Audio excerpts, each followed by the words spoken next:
1985, the year that I was born. This was the year that my mom gave birth to me. Without my brother, even without my father there for support. She did it all by herself, all alone.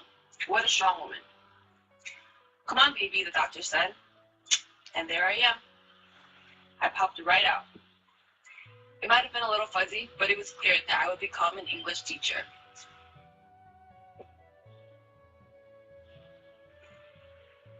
My mom was like the strongest person I knew. She was able to raise me all by herself without anybody there for her. She's such a strong, independent woman that I really looked up to and I really wanted to be when I grew up. I always wanted to make her proud.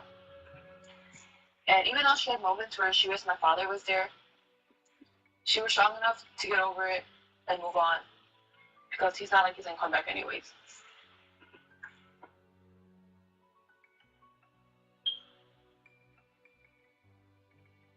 So that's my mom. And then there's me, again. Oh, I loved her so much. I could hug her all day long. I guess you could call me a mama's boy.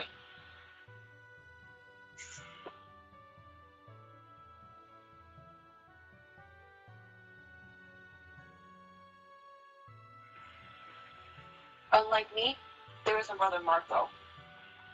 Yeah, he was something else. He would wear his snapback backwards in the back of his head like every day. Always angry and mad. I don't know what was his problem, but he just didn't like us. He said he was just gonna join a gang and move out. So my mom was like, okay, and let him go.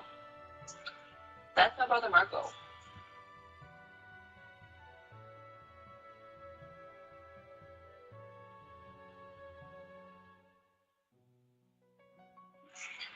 I was born and raised in this small town in Chicago. It was pretty ghetto if you ask me. All these buildings, tall buildings in the city.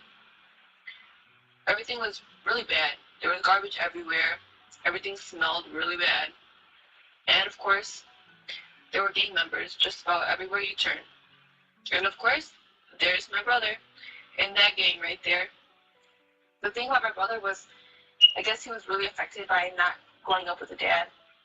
He was such a negative person who was so stubborn about everything. He did whatever he wanted to. He had like no filter at all, which was the reason why he got shot. He started swearing and cursing and saying all these weird things. He was probably on drugs too, which made it worse.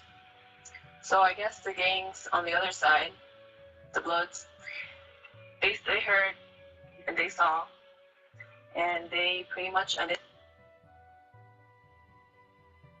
his life within seconds. My poor brother. He was only 19, and at that time I was only 14. I didn't have a father, and now I lost my own brother. It was a really stressful time in my life, especially for my mom. She cried for days, weeks, basically months. She cried like a river, literally, like an ocean, actually.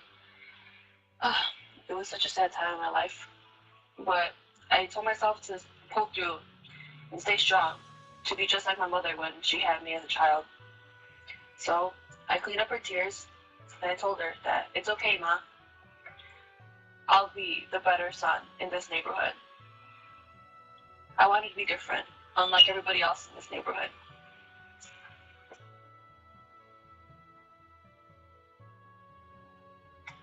So I told her to just wipe away her tears and smile. And soon enough, she'll be proud of me. Everybody at school was the same. They just didn't care. All you did was do drugs or join a gang, and nobody wanted to be successful. Even all the teachers said that I said no chance in this school because my environment was just too bad. But I wanted to be different. I studied hard. I worked hard. I just wanted to show my mom that I was better. I wanted to show everybody that I was better, especially myself. I wanted to do what nobody else could, which was get straight A's, come home with good grades. I managed to get A's on all my tests and all my quizzes and everything that I've done, just because I worked hard. And after that, after I had this mindset of being different and being more successful, doing things that nobody else could in my neighborhood, I started to make a difference, and I started to make a change. I began to tutor people and help them get better grades in school. I knew that I will break the unbreakable. So finally, after all that I've gone through and everything that I've done, I want to make my mom proud. I want to make her prouder than she's ever been before. So I'm willing to do anything that I can so that I will be the best teacher at Gumbardi's. I will break the unbreakable. So vote for me.